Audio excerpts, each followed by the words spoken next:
Good evening, everybody. Thank you for joining us again this week. మళ్ళీ మనం మరొకసారి ఈ రీతిగా గ్యాదర్ అవుతున్నందుకు దేవునికి వందనాలు చెల్లిస్తున్నాను. మీలో చాలామంది రెగ్యులర్గా పార్టిసిపేట్ అవుతూ ఉన్నారు. దాన్ని బట్టి మిమ్మల్ని ఎంతగానో అభినందిస్తున్నాను. ఈ రోజున క్రొత్తగా ఎవరైతే జాయిన్ అయ్యారో వారందరిని బట్టి కూడా ప్రభుని స్తుతిస్తున్నాను. మరి మీరు కూడా ప్రతి వారం, ప్రతి సోమవారం క్రమం తప్పకుండా సాయంత్రం 8 గంటల నుండి 9 గంటల వరకు 8-9 మనకి బైబిల్ సర్వే ఉంటుంది. దీంట్లో మీరందరూ కూడా జాయిన్ అవ్వాల్సిందిగా ప్రభు పేరిట నేను మీకు మనవి చేస్తున్నాను. ఈ రోజున మన ధ్యానం నిమిత్తమై, మన స్టడీ నిమిత్తమై మనము చూడవలసినటువంటి గ్రంథము పరమగీతము. పరమగీతం అని బైబిల్లో ఉంది. తెలుగు బైబిల్లో పరమగీతం అని రాస్తుంది. ఇంగ్లీష్లో ద సాంగ్ ఆఫ్ సాలమన్ అని రాసింది. సొలొమోను గీతం అని రాసింది ఇంగ్లీష్లో, ద సాంగ్ ఆఫ్ సాలమన్ అని. అయితే దేవుని బిడ్డలారా, మనకి తెలిసినట్టుగా పొయిటికల్ బుక్స్ అంటారు, లిటరరీ బుక్స్, పద్య రూపంలో ఉన్నటువంటి పుస్తకాలు మనకి బైబిల్లో ఉన్నాయి. అవి యోబు గ్రంథం నుండి, యోబు గ్రంథం, కీర్తనల గ్రంథం, ప్రసంగి గ్రంథం, సామెతలు, ప్రసంగి, పరమగీతాలు. ఈ 5 పుస్తకాలు మనకి పద్య రూపంలో ఉన్నటువంటి పుస్తకాలుగా మనం చూస్తాం. పొయిటికల్ బుక్స్ అన్నట్టు, లేకపోతే పోయమ్స్ లాగా పద్య రూపంలో ఉన్నవని మనం జ్ఞాపకం చేసుకుంటాం. సో ఇవన్నీ కూడా సొలొమోను రాసినటువంటివే దాదాపుగా. అంటే కీర్తనలు వదిలేయండి, బట్ యోబు వదిలేయండి, మిగతా మనం పుస్తకాలు ప్రసంగి కానీ, పరమగీతం కానీ, సామెతలు కానీ, ఇవన్నీ కూడా సొలొమోను రాసినటువంటి బుక్స్ అని మనం జ్ఞాపకం చేసుకుంటున్నాం. అయితే ఇంగ్లీష్లో ద సాంగ్ ఆఫ్ సాలమన్ అని అన్నాను. తెలుగులోనేమో పరమగీతం అని అన్నారు. అంటే మనకి మొదటి రాజుల గ్రంథంలో 4వ అధ్యాయంలో 32వ వచనంలో చెప్పినట్టుగా సొలొమోను 1005 కీర్తనలు రాశాడట. 1005 1005 సాంగ్స్ హి హస్ రిటన్ అని ఉందన్నమాట. అంటే ఈ 1005 కీర్తనలలో this was the best song అన్నమాట. అందుకనే ఇది పరమగీతం అన్నారన్నమాట. దీన్ని హెవెన్లీ సాంగ్ అన్నమాట. అందుకనే ద సాంగ్ ఆఫ్ సాలమన్ అని అన్నారు. సొలొమోను యొక్క కీర్తన అంటే ద బెస్ట్ కీర్తన గనక సొలొమోను కీర్తన అని దీనికి ఇంగ్లీష్లో రాశారన్నమాట. అలాగే తెలుగులోనేమో ఇది పరమగీతం అని అన్నారు. పరలోక సంబంధమైనటువంటి గీతంగా ఇది పరిగణింపబడింది అన్నమాట దేవుని బిడ్డలారా. కనుక ఇది ఒక ప్రత్యేకమైనటువంటి పుస్తకంగానే మనం దీన్ని చూడాలని నేను ఇష్టపడుతూ ఉన్నాను. అయితే దేవుని బిడ్డలారా, మనము ఈ పుస్తకాన్ని గురించి ఆలోచన చేసేటప్పుడు మనకి కొంతమంది ఏమన్నారంటే, కొంతమంది భక్తులు గాని, రైటర్స్ గాని దీని గురించి ఆలోచన చేస్తున్నప్పుడు డాక్టర్ జేమ్స్ గ్రే అన్నటువంటి ఒక ఆయన ఏమంటాడంటే, ఈ పుస్తకాన్ని నేను అర్థం చేసుకోవడానికి నాకు కనీస జ్ఞానం కూడా లేదన్నాడు ఆయన. కనీస సామర్థ్యత లేదన్నాడు. Least competent to understand this book అని అన్నాడు. తర్వాత యూదుల చరిత్రకారులు కొంతమంది ఏమన్నారంటే, వాళ్ళేం చెప్తారంటే, ఒక వ్యక్తికి 30 సంవత్సరాల వయసు వచ్చేంత వరకు ఈ బుక్ చదవకూడదన్నారు. ఒక వ్యక్తికి 30 సంవత్సరాల వయసు వచ్చేంత వరకు ఈ పుస్తకం చదువుతాయి. ఎందుకంటే ఈ పుస్తకంలో చాలా లవ్ అండ్ రొమాన్స్ ఎక్కువ ఉంటదనమాట.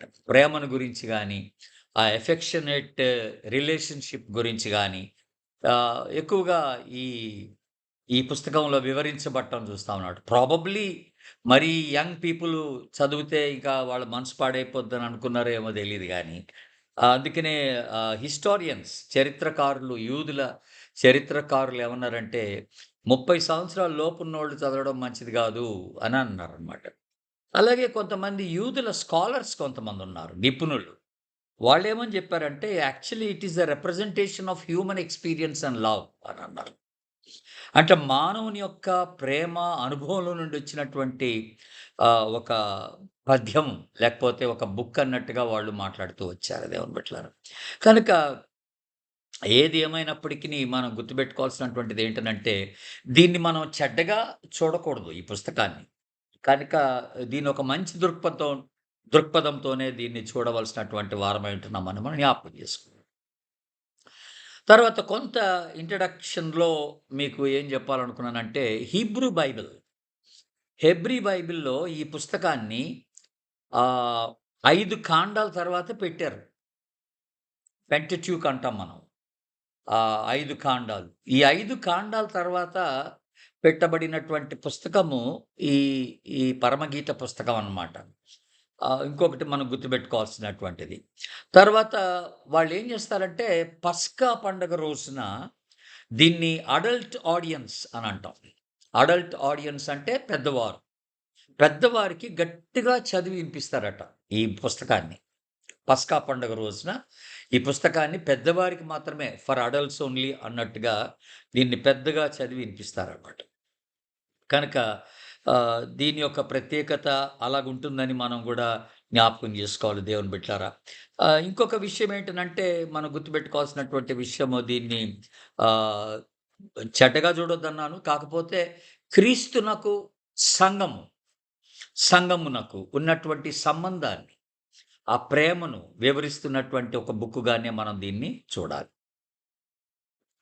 తర్వాత కొంత ఒక స్టోరీ, దీని వెనుకున్నటువంటి స్టోరీని మీకు జ్ఞాపకం జేయాలి. భర్త ఒక రాజు, భార్య షూలమ్మితి. ఇది గుర్తుపెట్టుకోవాలి. అయితే ఈ భర్తకి ఎఫ్రాయిం పర్వతం మీద ఒక ద్రాక్ష తోట ఉండిందంట ఈ భర్తకి. ఆ ద్రాక్ష తోట లీజుకిచ్చాడాయన. ఆ తర్వాత ఒక తల్లి గురించి మాట్లాడతాడాయన. ఆ తల్లికి 2 కుమారులు, 2 కుమార్తెలున్నారు. పెద్ద కుమార్తె షూలమ్మితి. ఆ కుమారులు ఏం చేశారంటే, ఈ షూలమ్మితి అనేటువంటి సహోదరిని వాళ్ళు ఇష్టపడలేదు. వాళ్ళు కోపం తెచ్చుకొని ఆ అమ్మాయిని బయట పనులకి వాడారు, ఇంటి పనులకన్నా. అంటే బయట మార్కెట్‌లో పని చేయడం గానీ, రోడ్డు మీద ఏదో అమ్ముకొని రావడం గానీ, ఇట్లాంటి పనుల కొరకు. లేకపోతే గొర్రెల్ని గాయడం గానీ, ఆవుల్ని గాయడం గానీ, ఇలాంటి పనుల కొరకు బయట చాకిరీ చేయడానికి ఈ షూలమ్మితిని వీళ్ళు వాడుకున్నారు. సో, షూలమ్మితి ఈ అంటే ఎడ్లను గానీ, లేకపోతే గొర్రెలను గానీ తీసుకొని ఆమె బయట వాటిని తీసుకొని వెళ్తున్నప్పుడు, మేపటానికి తీసుకొని వెళ్తున్నప్పుడు, ఒకసారి అలాగ వెళ్ళినటువంటి సందర్భంలో మనం గుర్తుపెట్టుకోవాల్సింది ఏంటనంటే, ఒక చక్కని పొడుగాటి అందమైనటువంటి ఒక యువకుడు, ఆయన గూడా ఒక షెపర్డ్ బాయ్. ఆయన గూడా గొర్రెల కాపరియే. ఆ యువకుడిని చూసిందట ఈమెగారు. ఆ యువకుడిని చూసిందట దేవుని బిడ్డలారా. చూసి ఆ యువకుడిని చాలా ఇష్టపడిపోయిందనమాట. ఆ యువకుడు ఈమె వైపే చూస్తున్నట్టుగా గమనించింది దేవుని బిడ్డలారా. ఈమె వైపే చూస్తున్నట్టుగా ఉందనమాట ఆ యువకుడు. కనుక ఇక్కడ మనం గమనిస్తున్నటువంటి ఒక మాట ఏంటనంటే, ఆ యువకుడట ఈమెను చూసి ఈమె యొక్క అందాన్ని ఆయన వివరించినట్టుగా గమనిస్తూ ఉన్నది. కనుక మీరు మొదటి అధ్యాయం చూడండి. మొదటి అధ్యాయం 5వ వచనంలో ఒక మాటుంటది. యెరూషలేము కుమార్తెలారా, నేను నల్లని దానినైనను సౌందర్యవంతురాలను, కేదారు వారి గుడారముల వలె, సొలొమోను నగరు తెరల వలె నేను సౌందర్యవంతురాలను. 8వ వచనం, నారీమణి సుందరి అది నీకు తెలియకపోయినా, మందల అడుగుజాడలను బట్టి నీవు పొమ్ము, మందకాపురుల గుడారం యొద్ద నీ మేకపిల్లలను మేపుము అనుంది. అయితే ఇక్కడ ఇంకొక మాట, నా ప్రాణప్రియుడా, నీ మందను నీ వెచ్చట మేపుదువో, మధ్యాహ్నమున నీ వెచ్చట నీడకు వాటిని తోలుదువో నాకు చెప్పుము. ముసుగు వేసుకుని దానినై నీ జతకాండ్ల మందల యొద్ద నేనెందుకుండవలెను. చూసారా? ఇక్కడ ఈమె కొంచెం ఆ యొక్క యవనస్తుని మీద ఈమె మనసు పడిందనమాట. మనసు పడి అతడు గూడా గొర్రెలు కాయడానికి వచ్చినటువంటి వాడే, ఈమె గూడా మందల్ని మేపడానికి వచ్చినటువంటిదే గనక వీళ్ళిద్దరి మధ్య కొంత స్నేహం ఏర్పడి, పరిచయం ఏర్పడి, ఆ తర్వాత ఈ స్నేహము, వీళ్ళ మధ్య ఉన్నటువంటి స్నేహము ఇది ప్రేమగా మారినట్టుగా ఆ తదుపరి మనం బుక్ అంతట్లో మనం చూడొచ్చనమాట. ఇది ఒక ప్రేమగా మారినట్టుగా చూడొచ్చనమాట. అయితే ఆహ్, క్రమక్రమేణా, కాలక్రమేణా ఏం జరిగిందనంటే, ఈ యవనస్తుడు ఆమెని వదిలిపోయాడు. ఒక ప్రామిస్ చేసి. ఏంటంటే, మళ్ళీ నేనొస్తాను, నిన్ను కలుస్తానని చెప్పి, ఆయన వెళ్ళిపోయినటువంటి సందర్భం గూడా ఉందన్నమాట. అప్పుడు ఈమె ఏం చేస్తదంటే, ఒక కలగంటది. మూడవ అధ్యాయం. ఆ కలలో ఆయన గురించి కలగంటదనమాట. కలగని ఆ కలలో ఆయన తప్పిపోయినట్టుగా, ఆయన కొరకు వెతుకుతున్నట్టుగా ఈ కలంతా ఆమెకు రావడం అనేది మనం చూస్తాం దేవుని బిడ్డలారా. తర్వాత ఈ కలలోనే మీరు గమనించినట్లయితే ఒక పెద్ద క్లౌడ్ ఆఫ్ డస్ట్, మూడో అధ్యాయం 6-10 వరకు. 6-10 వరకు చూస్తే, ఓ పెద్ద దుమ్ముతో కూడినటువంటి ఒక మేఘం. ఆ మేఘంలో సొలొమోను రాజు తన యొక్క బాడీ గార్డ్స్‌తో పాటు ఆయన గొప్పగా ఆయన ప్రవేశం అనేది ఈమె చూస్తదనమాట. ఆయన వచ్చి ఈమె ఉంటున్నటువంటి గుడారము దగ్గర, గుమ్మం దగ్గర నిలబడి ఉన్నట్టుగా ఆమెను గమనిస్తదనమాట. కనుక దిస్ ఈస్ ఒక షార్ట్ హిస్టరీ లాగా, ఒక చిన్న స్టోరీ లాగా దీన్ని చెప్తూ ఉంటారు దేవుని బిడ్డలారా. కనుక ఇది మనం గమనించాల్సినటువంటి ఒక విషయం. అయితే నేను చెప్పినట్టుగా ఇది ఇద్దరు ఇద్దరు ప్రేయసి, ప్రియుని మధ్య ఉన్నటువంటి ఒక సంబంధంలాగా ఇది వివరించబడింది. రెండోది భర్త, భార్యలకు మధ్య ఉన్నటువంటి సంబంధంలాగా ఈ బుక్ వివరించబడింది. మూడోదిగా మరి క్రీస్తునకు, సంఘమునకు మధ్య ఉన్నటువంటి సంబంధం లాగా దీన్ని ఇది వివరించబడినట్టుగా మనం చూస్తాం దేవుని బిడ్డలారా. దీంట్లో దీంట్లో మూల వాక్యాలు ఒక 3, 4 ఉన్నాయి. Key versus. అదేంటనంటే 2వ అధ్యాయం 7వ వచనం. యెరూషలేము కుమార్తెలారా, పొలములోని ఇరులను బట్టియు, లేళ్లను బట్టియు మీ చేత ప్రమాణం చేయించుకొని ప్రేమకు ఇష్టమగు వరకు మీరు లేపకయు కలతపరచకుండునని మిమ్మల్ని బతిమాలుకొనుచున్నాను. ఇది ఒక మూల వాక్యం. 3వ అధ్యాయం 5వ వచనం. యెరూషలేము కుమార్తెలారా, పొలములో ఇరులను బట్టి, లేతను బట్టి ప్రమాణం చేయించుకొని ఉన్నాను. సేమ్ మాట. ఇది ఒక మూల వాక్యమే. సేమ్. 5వ అధ్యాయం 1వ వచనం. నా సహోదరి, నా ప్రాణేశ్వరి. ప్రాణేశ్వరి అనంటే ఇక్కడ బైబిల్‌లో మనకి ఇంగ్లీష్ బైబిల్ ఏమనుందంటే బ్రైడ్ అనుంది. ప్రాణేశ్వరి అంటే పెళ్లి కుమార్తె అని అన్నాడు. నా ఉద్యానవనమునకు ఏతెంచితివి, నా జటామాంసిని, నా గంధవర్గములను కూర్చుకొనుచున్నాను. తేనెయు, తేనె పట్టుయు భుజించుచున్నాను. క్షీర సహిత ద్రాక్షారసం పానము చేయుచున్నాను. నా సకులారా భుజించుడి, లెస్సగా పానము చేయుడి. స్నేహితులారా పానము చేయుడి. ఇది కూడా ఒక మూలవాక్యంగా మీరు రాసుకోవాల్సినటువంటి మాట. దీన్ని వివరించడానికి ఇప్పుడు మనకి టైం లేదు. తర్వాత 8వ అధ్యాయంకి రండి. 8వ అధ్యాయం 4వ వచనం. యెరూషలేము కుమార్తెలారా, లేచుటకు ప్రేమకు ఇచ్చపుట్టు వరకు లేపకయు కలతపరచకయు ఉందునని మీ చేత ప్రమాణము చేయించుకొందును. ఈ ప్రమాణం అనే మాట మనకు కనపడతా ఉంది బాగా. 6వ వచనం, 7వ వచనం కూడాను 8వ అధ్యాయంలో ఈ 2 వచనాలు కూడా మీరు మూల వాక్యంగా తీసుకోవాలని నేను మనవి చేస్తా ఉన్నాను దేవుని బిడ్డలారా.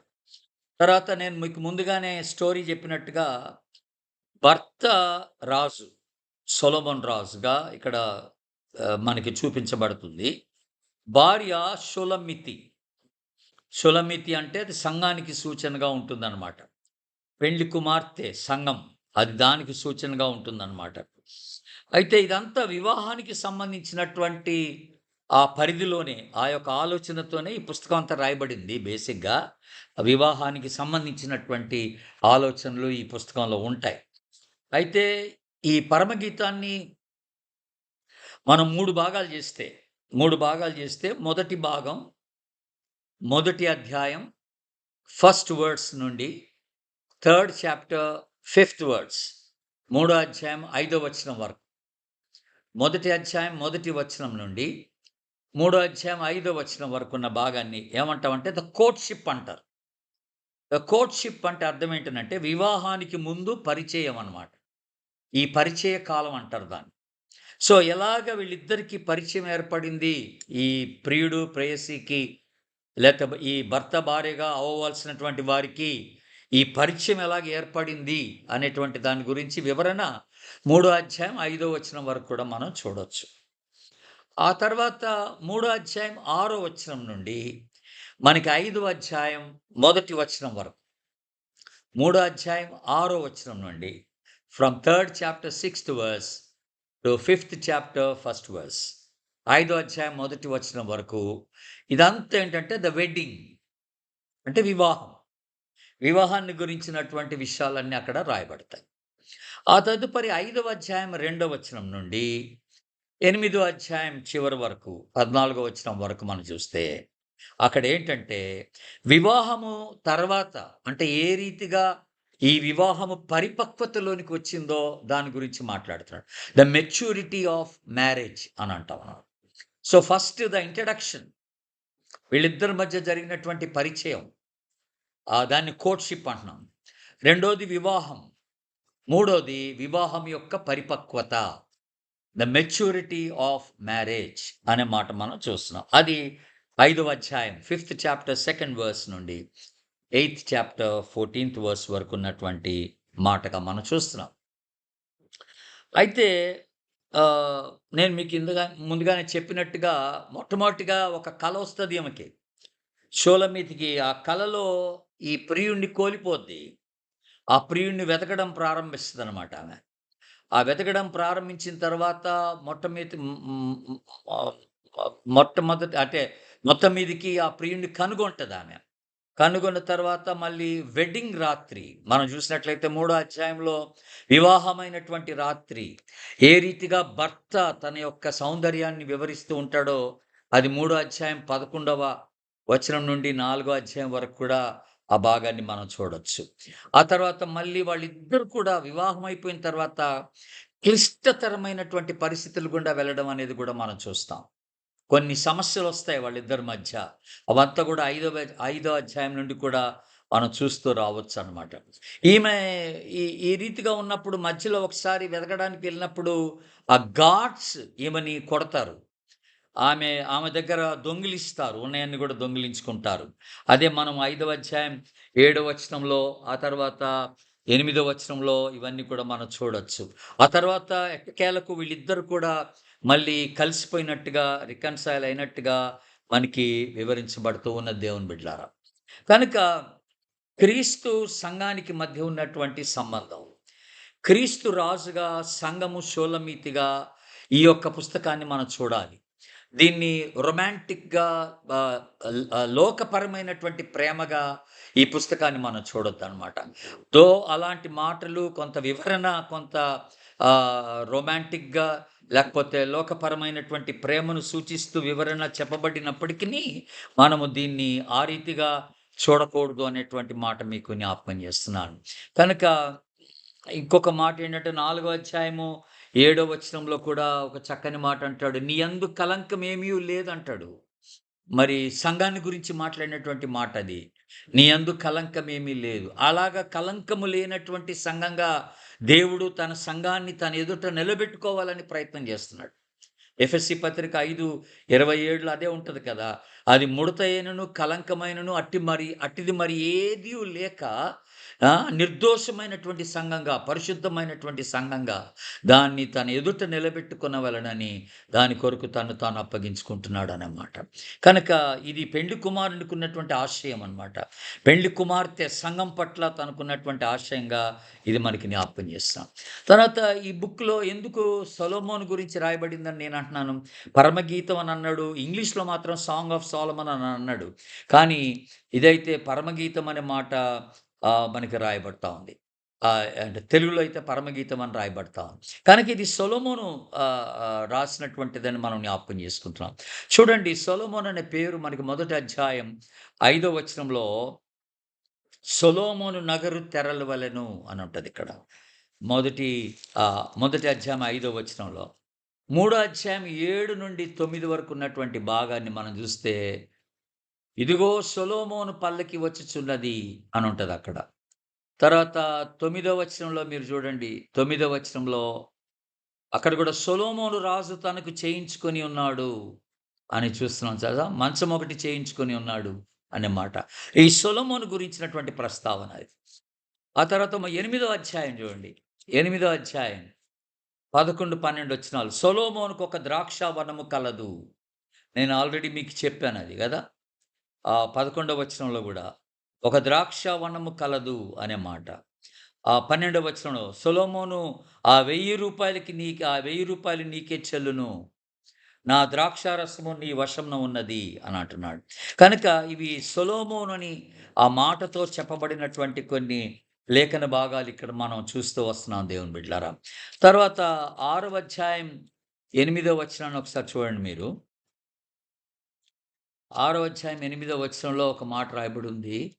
ఏంటట 60 మంది రాణులను, 80 మంది ఉపపత్నులను, లెక్కకు మించిన కన్యకలను కలరు అనుంది ఇక్కడ. అంటే ఈయనని ఒక రాజుగా తను తాను పరిచయం చేసుకుంటూ, తనకున్నటువంటి వారిని గురించినటువంటి లెక్కేసి చెప్తున్నాడన్నమాట ఇక్కడ. అట్లాగే మొదటి రాజుల గ్రంథం, ఫస్ట్ కింగ్స్, మొదటి రాజుల గ్రంథం 11వ అధ్యాయం, 11వ అధ్యాయం 3వ వచనంలో కూడా మనం అదే చూస్తాం దేవుని బిడ్డలారా. అది సొలొమోను గురించి రాయబడినటువంటి మాటే. అక్కడ మనం ఒకటి గమనిస్తాం. 3వ వచనం, అతనికి 700 మంది రాజకుమార్తెలైన భార్యలను, 300 మంది ఉపపత్నులు కలిగి ఉండిరి. అతని భార్యలు అతని హృదయమును త్రిప్పివేసిరి అనే మాట మనం జ్ఞాపకం చేసుకుంటాం. కనుక ఎంతమంది ఉపపత్నులు, ఎంతమంది భార్యలు ఉన్నారనేది ఇక్కడ సొలొమోను గురించి వివరించబడినటువంటి మాటగా మనం చూస్తా ఉన్నాం దేవుని బిడ్డలారా. అలాగే 2వ అధ్యాయం 4వ వచనంలో, 2వ అధ్యాయం 4వ వచనంలో ఒక ప్రియుడు, లేకపోతే యేసుప్రభు అనేటువంటి ప్రియుడు తన తన సంఘము కొరకు, విశ్వాసుల కొరకు ఏ రీతిగా తాను వెతకి సంపాదించుకొని వారిని తీసుకొని వెళ్తాడో దాని గురించినటువంటి వివరణ కూడా ఇక్కడ ఉంది. 2వ అధ్యాయం 4వ వచనం, సెకండ్ చాప్టర్ 4th వర్స్, అతడు నన్ను విందుశాలకు తోడుకొని పోయెను, నా మీద ప్రేమను ధ్వజముగా ఎత్తెను. He showed his love towards her అనే మాట మనం జ్ఞాపకం చేసుకుంటున్నాం. తర్వాత వీళ్ళిద్దరి మధ్య ఉన్నటువంటి ఒక బాంధవ్యం, ఎలాంటి చక్కని బాంధవ్యము అనంటే 2వ అధ్యాయం 16వ వచనం చూడండి. 2వ అధ్యాయం 16వ వచనం, నా ప్రియుడు నావాడు, నేను అతని దానను అనుంది ఇక్కడ. అలాగే 6వ అధ్యాయం 3వ వచనంలో కూడా సేమ్ మాట. నేను పద్మములలో మేపుచున్న నా ప్రియుని దానను, అతడు నావాడు అనుంది ఇక్కడ. నా ప్రియుడు నావాడు, నేను అతని దానను అనే మాట. కనుక భార్యాభర్తల మధ్య ఇలాంటి ఒక కమిట్మెంట్ ఉండాలా, ఇలాంటి ఒక సమర్పణ ఉండాలని జ్ఞాపకం చేస్తున్నాడనమాట. నేను అతని దానను, అతడు నావాడు అన్నటువంటిదనమాట. కనుక వివాహం అయిన తర్వాత నాది నీది అంటూ కాదు, నాదున్నదంతా అతనిదే, అతనిదంతా నాదే అన్నట్టు అనమాట. అతనికి చెందినవారు నావారు, నాకు చెందినవారు అతని వారు అన్నటువంటి ఆ బాంధవ్యంలోనికి భార్యాభర్తలు ఇద్దరు రావాల్సిందిగా ఇక్కడ మనకి మనవి చేస్తూ ఉన్నాడనమాట. కనుక that is a very good understanding about marriage. వివాహం అన్న తర్వాత మనం ఇద్దరు వివాహం అయిపోయిన తర్వాత ఇద్దరు ఒకటైపోతారు అన్నాడు కదా! వాళ్ళు ఏక శరీరమయ్యుందురు వారిద్దరుగా ఉండక అన్నాడు. కనుక ఏక శరీరం అన్నట్టు ఏదంటే ఇద్దరు భావాలు కలిసిపోవడం, ఇద్దరు ఆలోచనలు కలిసిపోవడం. నేను అతని దానను, అతడు నావాడు, అతనికి చెందిందంత నాది, నాకు చెందిందంత అతనిది అన్నటువంటి ఆ యొక్క చక్కని అండర్‌స్టాండింగ్‌లోనికి మనం రావాలని ఇక్కడ మనకి జ్ఞాపకం చేస్తూ ఉన్నాడు దేవుని బిడ్డలారా. ఇదొకటి మనం గుర్తుపెట్టుకోవాల్సినటువంటి ఒక మంచి మాట. తర్వాత మనకి మొదటి కొరింథీ పత్రికలో మీరు చూడండి దయచేసి. మొదటి కొరింథీ పత్రిక 7వ అధ్యాయం, 7వ అధ్యాయంలో ఒక చక్కని మాట పౌలు గారు చెప్తున్నటువంటి మాట. దీన్ని ఎండార్స్ చేస్తూ పౌలు గారు ఒక చక్కని మాట చెప్పాడు అక్కడ. 7వ అధ్యాయం మీరు చూడండి. మొదటి కొరింథీ 7, 2, 3, 4 వచనాల్లో ఒక మాట ఉంది. 2, 3, అయినను జారత్వములు జరుగుచున్నందున ప్రతివానికి సొంత భార్య ఉండవలెను. చూసారా? ప్రతి స్త్రీకి సొంత భర్త ఉండవలెను. భర్త భార్యకును, అలాగనే భార్య భర్తకును వారి వారి ధర్మములు నడపవలెను. భర్తకే గాని భార్యకు తన దేహం పైన అధికారం లేదు. అలాగున భార్యకే గాని భర్తకు తన దేహం పైన అధికారం లేదు. చూసారా? కనుక వీళ్ళిద్దరికీ ఒకే రకమైనటువంటి బాధ్యత, ఒకే రకమైనటువంటి అధికారం ఒకరి మీద ఒకరికి ఉన్నదని జ్ఞాపకం చేస్తున్నాడు. ఇక్కడ జారత్వాన్ని గురించి మాట్లాడాడు. వివాహము కాకుండా వేరే స్త్రీతో సంబంధం పెట్టుకోవడం జారత్వం.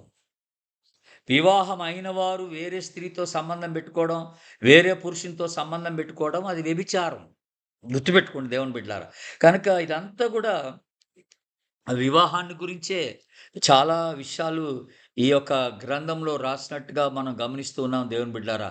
క్రీస్తునకు లేకపోతే సంఘమునకు ఉన్నటువంటి చక్కని బాంధవ్యాన్ని గురించి మాట్లాడుతూ వస్తున్నాడు. వివాహ వ్యవస్థను ప్రారంభించినటువంటి వాడు ప్రభువే. ఈ వ్యవస్థను కట్టేవాడు, నిర్మించేవాడు ఆయనే. దీన్ని బలపరిచేవాడు ఆయనే అనే మాట మనం జ్ఞాపకం చేసుకుంటున్నాం. గనుక క్రీస్తే ఈ యొక్క వివాహ వ్యవస్థను స్థాపించాడు. గమనించండి, సంగమునకు ముందుగా వివాహాన్ని దేవుడు స్థాపించాడు ఆదామవ్వల్ని. ఫస్ట్ కుటుంబమే ప్రారంభమైంది. వివాహ వ్యవస్థ ప్రారంభమైంది. ఆ తర్వాతనే సంఘం వచ్చింది దేవుని బిడ్డలారా. కనుక వీళ్ళిద్దరి మధ్య ఉండవలసినటువంటి రిలేషన్‌షిప్స్ ఎలాగుండాలట వీళ్ళిద్దరి మధ్య? గలతీ పత్రిక 2వ అధ్యాయం చూడండి ఒకసారి మీరు. గలతీ 2లో పౌలు గారు చక్కని మాట మాట్లాడతాడు ఇక్కడ. ఏమంటాడంటే 2:20లో మనకందరికీ బాగా కంటతొచ్చిన మాట అది. గలేషియన్స్ 2nd చాప్టర్ 20 వర్స్ 20 20వ వచనం. నేను క్రీస్తుతో కూడా సిలువ వేయబడి ఉన్నాను. ఇకను జీవించువాడను నేను గాదు, క్రీస్తే నా యందు జీవించుచున్నాడు. నేనిప్పుడు శరీరమందు జీవించుచున్న జీవితము నన్ను ప్రేమించి నా కొరకు తన్ను తాను అప్పగించుకొనిన దేవుని కుమారుని అందలి విశ్వాసం వలన జీవించుచున్నాను. కనుక the life that I now live is of him. ఇది ఆయనకు సంబంధించినటువంటి జీవితంగా ఉన్నదని మనకి జ్ఞాపకం చేయబడుతూ ఉన్నది దేవుని బిడ్డ. కనుక ఈ రోజున ఈ వెతికే విషయానికొస్తే ఈ ఈ యొక్క పెండ్లి కుమారుణ్ణి లేకపోతే ప్రియుణ్ణి వెతికే విషయానికొచ్చినప్పుడు ఇక్కడ ప ఈ ప్రియురాలు చేసినటువంటి ఒక పెద్ద పొరపాటు ఏంటనంటే వెతికే విషయంలో చూడండి, ఇక్కడ కొన్ని సత్యాలు, ఆధ్యాత్మిక సత్యాలు నేను మీకు బయలుపరచాలని ఇష్టపడుతూ ఉన్నాను. ఈ వెతికే విషయాన్ని గురించి మాట్లాడుతూ యాక్చువల్‌గా ఇది ఆమె కలలో జరిగినటువంటి విషయమే గానీ, దీంట్లో కొన్ని గొప్ప సత్యాలు ఉంటున్నట్టుగా మనం గమనిస్తూ ఉన్నాం. 3వ అధ్యాయం తీయండి. థర్డ్ చాప్టర్‌లో ఫస్ట్ వర్డ్స్ నుంచి ఫోర్త్ వర్స్ వరకు ఉంది యాక్చువల్‌గా. అక్కడ ఆ భాగాన్ని గమనించండి. మొదటి వచనం నుండి 3వ అధ్యాయం థర్డ్ చాప్టర్. రాత్రి వేళ పరుండి ఉండి నేను నా ప్రాణప్రియుని వెతికితిని. వెతికినను అతడు కనపడకయుండెను. నేనిప్పుడే లేచెదను, పట్టణము వెంబడి పోయి వెతుకుదును, సంత వీధుల్లోను రాజవీధుల్లోను తిరుగుదును, నా ప్రాణప్రియుని వెతుకుదును అని నేను అనుకొంటిని. నేను వెతికినను అతడు కనపడలేదు. పట్టణమందు సంచరించు కావలి వారు నాకెదురు పడగా వారు నా ప్రాణప్రియుని చూచిత్రానికే అని నేను అడిగితిని. నేను వారిని విడిచి కొంచెం దూరం పోగా నా ప్రాణప్రియుడు నాకెదురు పడెను. వదిలిపెట్టక నేను అతన్ని పట్టుకొంటిని. నా ఇంటికి నా తల్లి ఇంటికి తోడుకొని వచ్చితిని. నన్ను కనిన దాని ఎరలోనికి తోడుకొని వచ్చితిని. కనుక ఇక్కడ ఒక బ్యూటిఫుల్ కాన్సెప్ట్ అలెగరీ మనకి జ్ఞాపకం చేస్తున్నాడు. మనం క్రీస్తుని వెతికి కనుగోవడం, ఆ క్రీస్తు అనేటువంటి మన ప్రియుని వెతికి కనుగోవడం అనేది ఎలా జరగాలని మాట్లాడుతున్నాడు ఇక్కడ. ఈమె చేసిన కొన్ని పొరపాట్లు ఇక్కడ చెప్పాడు. ఏటట? రాత్రి వేళ వెతకడం. అంటే చీకటిలో ప్రభు దొరకడు. చీకటి కార్యాల్లో నువ్వు దేవుణ్ణి వెతకలేవు. చీకటి సంబంధమైనటువంటి క్రియల్లో ప్రభు నీకు కనపడ్డు. అది గుర్తుపెట్టుకోవాలా. తర్వాత పట్టణంలోనికి వెళ్ళి వెతికిందట. పట్టణం అంటే లోక సంబంధమైన జీవితం. లోకానుసారమైనటువంటి జీవితంలో దేవుడు దొరకడు. లోకానికి అప్పగించుకొని, లోకాశలకు అప్పగించుకొని అక్కడ దేవుడు నాకు కావాలంటే కుదరదబ్బాయ్. ఇంకొక భయంకరమైన మాట ఏంటంటే, పట్టణములో సంచరించుచున్న కావలి వారిని నేను అడిగితిని అని అన్నది. కావలి వారంటే పాస్టర్స్ అన్నమాట, కాపర్లు. ఈ కాపర్లు ఎక్కడున్నారంటే పట్టణంలో తిరుగుతున్నారట వాళ్ళు. అంటే లోకాశలకు లొంగిపోయి ఉంటున్నటువంటి కాపర్లను అడిగితే వాళ్ళేం చెప్తారు ఈ ప్రియుని గురించి? కనుక చాలా సంఘాల్లో పాస్టర్స్‌కే రక్షణ అనుభవం లేదు. వ్యక్తిగత ప్రభుత్వ అనుభవం లేనటువంటి వారు ఉన్నారు. వాళ్ళు సంఘానికి ఏం సహాయం చేయలేరు. అలాంటి వారి దగ్గరికి సంఘస్థులు వెళ్ళినా ఉపయోగం ఏముండదు. వాళ్ళకి సరైనటువంటి గైడెన్స్ ఉండదు. ఎందుకంటే అనేక కాపర్లు లోకానుసారంగా జీవిస్తున్నారు. లోకములో ఉన్నటువంటి కాపర్లు. వాళ్ళని నేను సంప్రదిస్తే వాళ్ళ వలన నాకు ఆధ్యాత్మిక మేలేం జరుగుతది?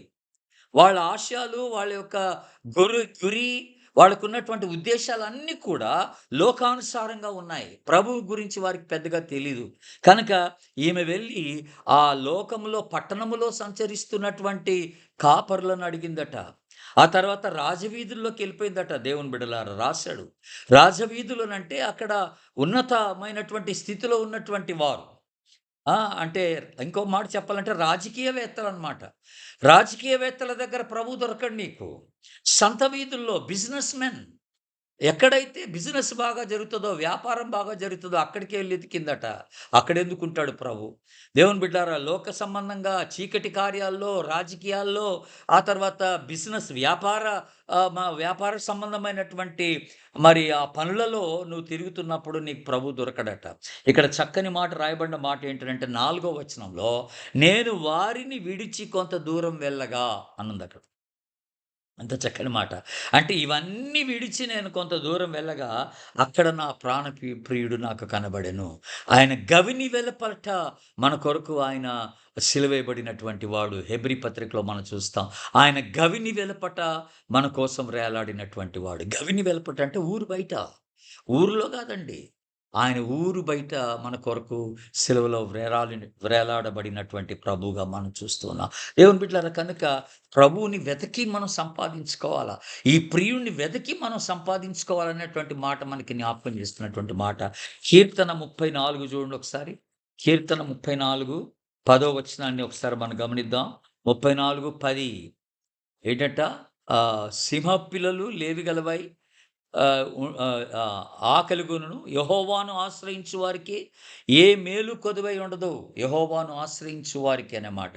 105వ కీర్తన చూడండి. 105వ కీర్తనలో చక్కని మాట. 105వ కీర్తన 105వ కీర్తన 4వ వచనం.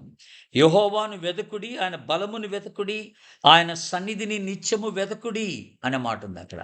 యెహోవాను వెదకండి అన్నాడు. యెహోవాను వెదకండి. వెదికి మనం కనుక్కోవాల్సినటువంటి అవసరత ఉన్నదని మనం తెలుసుకుంటున్నాం. సామెతల గ్రంథం మళ్ళీ సొలొమోను రాస్తున్నాడు. 8వ అధ్యాయం 8th chapter Proverbs 17th verse మనం గమనించండి. 17వ వచనం. ఏంటది? నన్ను ప్రేమించు వారిని నేను ప్రేమించుచున్నాను. నన్ను జాగ్రత్తగా వెతుకువారు నన్ను కనుగొందురు. ప్రభు చెప్తున్న మాట అన్నమాట ఇది. ప్రభు చెప్తున్నటువంటి మాటగా ఉంది. నన్ను జాగ్రత్తగా వెతుకువారు నన్ను కనుగొందురు అన్నాడు. కనుక దేవుని బిడ్డలారా, ఈ పరమగీతం అంతా కూడాను ఎంతో ఉన్నతమైనటువంటి క్రీస్తుకి, సంఘానికి మధ్య ఉన్నటువంటి సంబంధాన్ని గురించి వివరించబడినటువంటి చక్కని బుక్‌గా మనం చూస్తా ఉన్నాం. కనుక మనం ఈ పుస్తకం చదివేటప్పుడు ఎప్పుడు గుర్తుపెట్టుకోవాలా, ఒకవేళ ఒక ప్రియుని గురించి మాట్లాడుతున్నా, ఆ ప్రియురాలు గురించి మాట్లాడుతున్నా, లేతే ప్రియురాలు ప్రియుడి గురించి మాట్లాడుతున్నా, మనం గుర్తుపెట్టుకోవాల్సింది ఏంటంటే, నా ప్రియుడు అలాంటి వాడని నేను గుర్తించానా? నేను అలాంటి ఒక ప్రియురాలుగా నేను ఉంటున్నానా సంఘముగా? నాలో ఆ గుణ లక్షణాలు ఉన్నాయా? లేవా? ఇవన్నీ కూడా మనం గమనించాల్సినయి. కనుక ఇక్కడ నేను ఇంకా లిస్ట్ ఎయలేదు గానీ, ప్రియురాల్లో ప్రియుడు చూసినటువంటి గుణ లక్షణాలేంటి? చాలా చక్కని లక్షణాలు వివరించబడ్డాయి. నేను అవన్నీ ఇంకా బయటికి తీయలేదు. అలాగే ఈ ఈ యొక్క షూలమ్మితి, ఈ ప్రియురాలు ప్రియునిలో చూసినటువంటి కొన్ని గుణ లక్షణాలున్నాయి. అవన్నీ కూడా మన ప్రభువులో మనం చూడగలగాలి.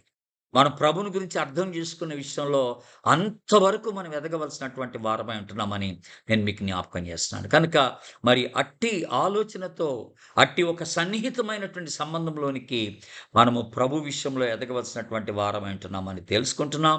మరి అట్టి కృప పరిశుద్ధాత్మ దేవుడు మనందరికీ అనుగ్రహించునుగాక. ఆమేన్.